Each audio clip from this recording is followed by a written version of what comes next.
Selamat datang kembali, kita lanjut lagi nih, masuk ke bab 5 dari buku Mastery Robert Greene, judulnya Awaken the Dimensional Mind, The Creative Active. Seru nih. Iya, seru banget.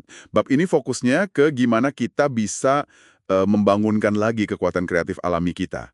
Yang seringkali, ya, ketiduran lah seiring kita tambah dewasa tanpa pengalaman. Bener banget, seringkali malah jadi kaku ya. Nah, sumber kita ini kan fokusnya ke situ ya, gimana membangkitkan lagi percikan itu. Tepat. Green di sini menyoroti perbedaan krusial ya, antara pikiran yang konvensional, yang cenderung cuma nerima info terus ngulangin, sama apa yang dia sebut pikiran dimensional. Pikiran dimensional, itu gimana tuh? Itu pikiran yang aktif. Dia nggak cuma nampung, tapi ngolah, nyari koneksi baru, ngubah bentuk informasi. Intinya sih, gimana para master itu bisa tetap punya semangat kayak anak kecil, tapi ilmunya udah dalam banget. Wah, menarik balik itu kontrasnya. Oke, jadi pembahasan kita kali ini, yuk kita bedah bareng apa sih inti pikiran kreatif aktif ini dan gimana Anda bisa mengaktifkannya di bidang Anda sendiri. Sip. Kita mulai dari bedanya dulu deh. Pikiran konvensional versus dimensional. Apa sih beda kuncinya? Ya, kalau konvensional itu kayak wadah pasif aja nerima. Nah, kalau dimensional itu aktif banget.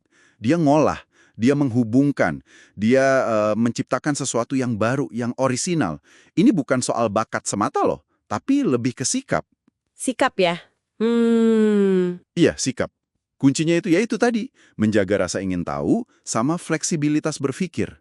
Kayak anak kecil lah, yang belum banyak asumsi kan, lihat segala sesuatu tuh baru. Tapi kan biasanya makin ahli, makin banyak pengalaman, malah makin susah ya buat fleksibel gitu. Udah punya pakem sendiri. Gimana tuh para master ngelawannya? Nah, itu dia tantangannya. Justru kenyamanan, rutinitas, terus takut gagal, takut diomongin orang, itu semua bisa membunuh daya kreatif kita. Jadi takut nyoba ide baru, kan? Betul, betul. Jadi kayak main aman aja ya? Makanya, para masters itu secara sadar ngelawan itu. Salah satu cara penting yang ditekankan Green itu komitmen emosional yang dalam sama kerjaan kita. Komitmen emosional, maksudnya? Ada hukum dinamika kreatifnya nih. Gairah atau komitmen emosional Anda ke apa yang Anda kerjakan itu bakal kelihatan banget di hasilnya. Kalau setengah hati, ya hasilnya hambar. Tapi kalau Anda benar-benar, katakanlah, terobsesi, semangat banget, detailnya, keasliannya, itu pasti kerasa beda. Kelihatan banget. Oh, jadi ini berlaku luas ya? Nggak cuma buat seniman gitu? Tepat.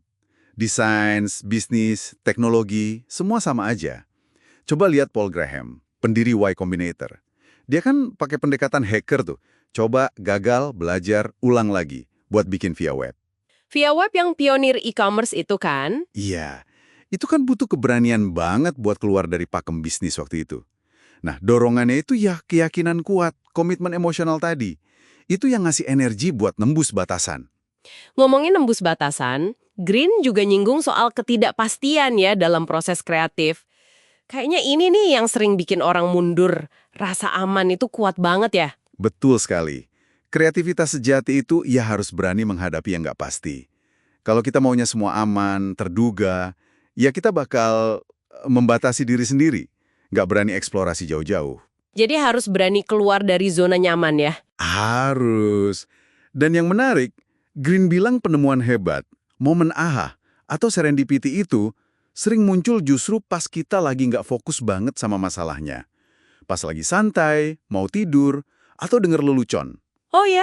Kok bisa gitu? Kayaknya karena pikiran yang nggak tegang itu lebih terbuka gitu ya, sama koneksi-koneksi aneh yang nggak kepikiran pas lagi serius. Jadi serendipity ini bisa diundang dengan cara ngasih ruang buat perhatian yang rileks. Oke, oke. Terus ada lagi nih soal cara berpikir para master ini. Katanya nggak cuma ngandelin logika lurus aja ya. Iya, bener. Green menyoroti kekuatan analogi. Kayak Newton lihat apple jatuh terus mikir soal bulan, itu kan analogi buat membingkai ulang masalah gravitasi. Ah, iya ya. Terus juga kemampuan mengubah perspektif secara radikal. Ingat Henry Ford nggak? Daripada mikir gimana pekerjanya biar lebih cepat, dia balik logikanya. Gimana kalau mobilnya yang gerak di lini perakitan? Itu kan mengubah segalanya. Wah, itu game changer banget sih. Banget. Ada juga soal kembali ke kecerdasan visual. Otak kita kan lebih gampang nangkap banyak hal sekaligus lewat gambar atau model dibanding kata-kata abstrak. Edison, Tesla, mereka mikirnya visual banget, 3 dimensi. Ini ngebantu kita ngelampaui keterbatasan memori kerja. Kedengerannya proses ini nggak selalu mulus ya, pasti ada frustrasinya juga kan? Oh, jelas. Itu wajar banget. Green malah nyebut ada pola ketegangan tinggi terus pelepasan. Jadi kalau lagi mentok, frustrasi, itu bisa jadi tanda otak lagi kerja keras ngolah kompleksitas. Jadi frustrasi itu nggak selalu buruk ya? Nggak selalu, Lu. Seringkali justru pas kita udah sampai titik jenuh, terus kita tinggalin dulu masalahnya sejenak, pas balik lagi malah muncul terobosan. Kayak klik gitu. Contohnya ada nggak? Ada dong. Kayak Mozart tuh. Dia kan awalnya ditekan banget sama ayahnya soal aturan musik. Nah, justru pas dia memberontak cari jalannya sendiri, dia nemuin suara aslinya yang unik di opera. Wah, Atau Marcel Proust, novel besarnya itu kan lahir justru dari refleksi mendalam soal kegagalan-kegagalannya sendiri. Dia ubah jadi karya. keren ya, mengubah kegagalan jadi sumber inspirasi. Bahkan seniman sekarang kayak Teresita Fernandez juga mainin ide ini kan.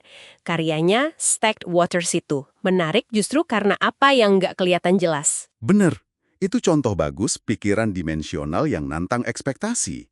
Nah, ngomongin proses kreatif yang nggak lurus ini, ada mitos juga nih yang perlu kita lurusin. Mitos soal apa tuh yang sering kedengeran?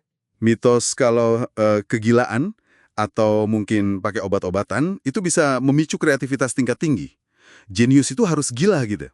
Ah iya, sering dengar tuh. Gimana menurut Green? Dia bantah itu.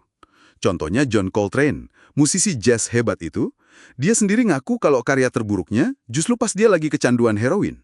Atau Strindberg, penulis drama yang karyanya gila, ternyata pas nulis tuh disiplin banget. Efek kegilaan di karyanya itu dirancang dengan sadar. Oh, jadi bukan karena kehilangan kendali ya? Bukan. Justru kreativitas tingkat tinggi itu hasil dari perendaman yang dalam, disiplin, dan ya itu tadi, keberanian menentang arus, menentang konvensi. Jadi intinya sih, pikiran dimensional ini bukan kayak hadiah mistis buat segelintir orang ya, tapi ini potensi yang bisa diasah. Lahirnya ya dari kombinasi pengetahuan mendalam, pikiran terbuka, berani coba-coba, dan mau terus menghubungkan titik-titik yang tadinya kelihatan nggak nyambung. Mengaktifkan potensi penuh otak kita lah. Menarik banget ya. Jadi ini pertanyaan buat Anda renungkan nih. Di tengah tuntutan buat seragam dan kebutuhan kita akan rasa aman, gimana caranya Anda bisa secara sadar mulai numbuhin lagi pikiran dimensional dalam diri Anda? Mungkin apa satu langkah kecil yang bisa Anda coba minggu ini buat mikir sedikit beda aja? Coba tantang satu asumsi yang udah lama dipegang mungkin? Oke deh, sampai jumpa di pembahasan menarik berikutnya ya.